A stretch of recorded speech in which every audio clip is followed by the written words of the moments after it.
Tu penses que ton histoire amoureuse est terminée, que c'est foutu, que tu n'as plus aucune chance, que ton ex a tourné la page, que vous ne pourrez jamais vous remettre ensemble, tu vas voir que les statistiques disent le contraire et je vais te citer 3 études qui vont te montrer que tu as bien plus de chances que ce que tu penses. Avant de démarrer, si vous le souhaitez, faites le quiz en dessous qui s'appelle «Quelles sont mes chances de récupérer mon ex?». À la fin de ce quiz, tu as un résultat qui a été créé par tous les coachs et psychologues de mon équipe pour te donner statistiquement tes chances, tes points positifs et tes points négatifs, ceux qu'il faut travailler et ceux qui sont déjà acquis. J'ai aussi mis plein de cadeaux suite à ce quiz, des formations offertes, des PDF gratuits. Et si tu souhaites, toute mon équipe t'attend. Il y a un lien juste en dessous pour les contacter. Aujourd'hui, ce que je veux te donner, ce sont des statistiques honnêtes. Je ne veux pas te dire que tu as 99% de chance de récupérer ton ex si tu n'en as peut-être que 12% aujourd'hui. Je ne veux pas non plus avancer des chiffres qui ne seraient pas à 100% vérifiés. Les chiffres que je vais te donner aujourd'hui, tu vas lire des 70%, tu vas lire des 50%, tu vas lire des 21 jours. Ce ne sont pas des chiffres qui sont issus d'un échantillon de 1000 ou de 10 000 personnes qui auraient vécu une rupture amoureuse. Déjà parce que c'est compliqué à créer tout court, d'arriver à réunir 1000 personnes qui statistiquement auraient attendu 21 jours pile ou 3 mois pour faire ce genre d'études, mais aussi parce qu'il y a une forme de réalité économique. La plupart des sondages, la plupart des études sont commandées par des gros groupes qui ont de l'argent à se faire derrière. On pense par exemple au domaine pharmaceutique. Dans notre cas de figure, il n'y a pas d'immense groupe qui a commandé ces études. Et donc la seule chose qu'on peut faire pour tomber sur des chiffres qui sont à peu près réels, c'est de récupérer des statistiques qui sont connexes sur des sujets qui ressemblent, de les regrouper ensemble pour faire une forme de méta-analyse et pour obtenir des chiffres. Ça signifie que les chiffres que je vais avancer aujourd'hui, même s'ils ne sont pas reconnus par une étude officielle sur 100 000 personnes, restent des chiffres qui sont réalistes, qui sont au passage utilisés très souvent par les psychologues, par les thérapeutes, par les coachs, par les conseillers conjugaux, parce que c'est ce que eux observent, c'est ce que aussi la somme de toutes ces méta-analyses donne au final. La première statistique qu'on va regarder aujourd'hui dit que 70% des ruptures ne sont pas définitives dans les 90 premiers jours. Ça signifie que lorsqu'on parle de relations on-off, un coup ça marche, un coup on est ensemble, et puis un coup on se dispute, on est fâché, on se parle plus, sont très souvent la norme et non pas une exception. On est dans une société, on est dans une génération qui vit ça. Autant nos parents ne se séparaient peut-être jamais, nos grands-parents n'avaient même pas le droit de se quitter, autant nous aujourd'hui dans des relations modernes, il est plutôt fréquent d'observer ce type de comportement. Donc 70% des ruptures ne sont pas définitives dans les 90 premiers jours, donc dans les 3 premiers mois qui suivent la rupture amoureuse, et remarque que 90 jours, c'est à peu près la durée moyenne, c'est ce que les psychologues disent, pour baisser la charge émotionnelle, pour gommer les mauvais souvenirs, pour amorcer la nostalgie et pour commencer un réenclenchement de la situation. Et pour déclencher ce qui s'appelle un réajustement cognitif. C'est par exemple, j'ai peut-être exagéré. Finalement, il y avait quand même plein de choses qui étaient très positives dans cette relation. On n'aurait peut-être pas dû se quitter. J'ai peut-être été trop dur avec mon ex. On verra ensemble les différentes phases de la reconquête amoureuse selon la durée du silence radio un peu plus tard dans la vidéo. Statistique numéro 2 qui pourrait fortement vous intéresser. 50% des gens regrettent la rupture dans les 3 premiers mois. Ça recoupe donc la première statistique qu'on avait et ça vient la renforcer. Généralement, les regrets apparaissent entre 10 et 70 jours. Peut-être que ton ex est rapide, il faudra seulement 3 jours pour avoir des regrets. Peut-être qu'il est normal, il lui faut 10 à 12 jours, c'est-à-dire à peu près 2 semaines pour avoir des regrets. Peut-être qu'il est un peu plus lent, un peu plus borné, qu'il a un peu plus d'ego et qu'il lui faudra 70 jours. Les méta-analyses expliquent que dans les raisons principales, il y a la solitude qui revient. Bah oui, au début, on est tout content de partir, on part fièrement en claquant la porte et puis au bout de 2-3 semaines, on fait un peu moins le malin.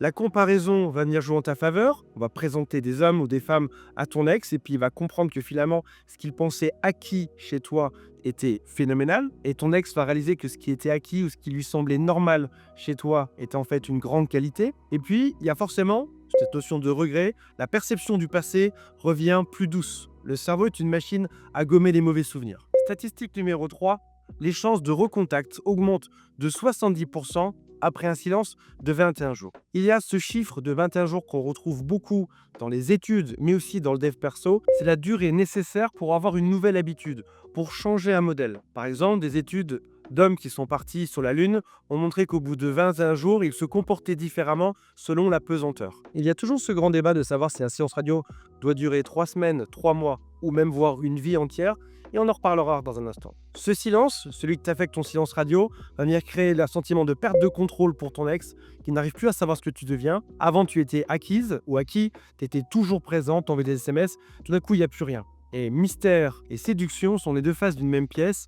En créant du mystère, tu viens aussi venir attirer ton ex. Par exemple, ça fait 3 semaines que tu n'as pas envoyé de message à ton ex et tu reçois tout à coup « Je suis passé devant notre restaurant préféré ». Tu comprends bien que c'est une stratégie de ton ex pour revenir dans ta vie.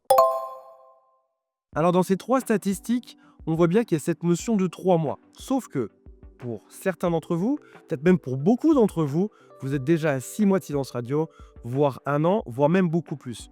Est-ce que ça signifie qu'on n'a plus aucune chance si on a dépassé les 3 mois? En réalité, au contraire, on a toujours des chances que ça fasse 3 mois ou même que ça fasse 2 ans. Ce qu'il faut se rappeler dans cette courbe, c'est que le pic de chance de reconquête est à peu près entre 3 semaines et 3 mois. Et après ça, il est quasiment stable en petite descente pendant 1 an. Et au bout d'1 an, la statistique finit par diminuer. Si ça fait 8 ans que tu n'as pas eu de nouvelles de ton ex, a priori, c'est que c'est peut-être un peu tard. Mais encore une fois, rappelle-toi que ces statistiques ne sont pas forcément ce qui va t'arriver, c'est juste une tendance générale. Si jamais la météo dit demain, il y a 90% de chances qu'il fasse soleil, tu vas t'attendre à ce qu'il y ait un grand soleil. Sauf qu'en réalité, il y avait quand même 10% de chances qu'il pleuve.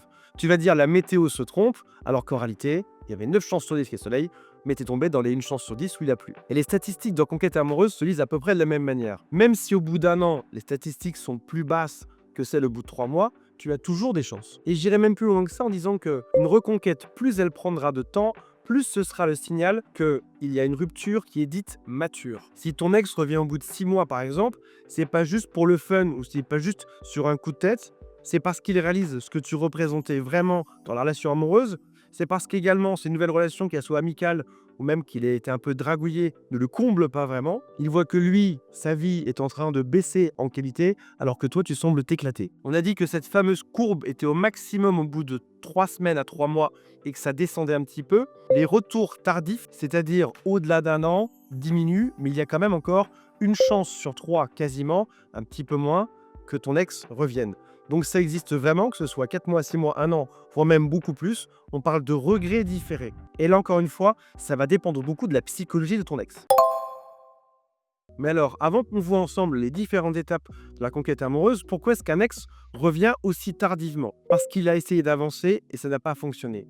Parce qu'il a mis sur ton dos, sur ta responsabilité, certains événements, et il s'est rendu compte après que finalement, ça venait de lui. Quand on est dans une pièce et qu'on se sent mal, qu'il y a un problème, on accuse toujours la seule personne qui est devant nous. Et ça a été toi. Et tu as peut-être été le punching ball émotionnel de cette personne. En partant, si au bout de 6 mois, si au bout d'1 an, ces problèmes restent identiques, c'est le signal que le problème n'est pas toi, mais le problème venait plutôt de lui. Ce qui explique donc que ceux qui reviennent après 90 jours reviennent souvent beaucoup plus sérieusement et se disent « c'était probablement la bonne personne, je n'aurais pas dû partir » et donc on va créer quelque chose de bien plus solide. La clé, sans aucune surprise parce que j'en parle dans quasiment toutes les vidéos de cette chaîne, c'est de devenir une version différente de toi-même, une version améliorée. Beaucoup de personnes, beaucoup de mes clients attendent en se rongeant les ongles pendant 3 mois que l'ex revienne. L'ex revient et demande qu'est-ce qui a changé chez toi et ils répondent rien. Parce qu'en fait, le stress, l'angoisse de la situation fait qu'ils sont restés quasiment statiques, à attendre simplement sur leur canapé que leur ex revienne. Si ton ex revient, si on se remet ensemble, c'est là qu'on aura dû changer, qu'on a de nouvelles cartes dans la main au bout de 3 mois. Qu'est-ce que tu auras à dire?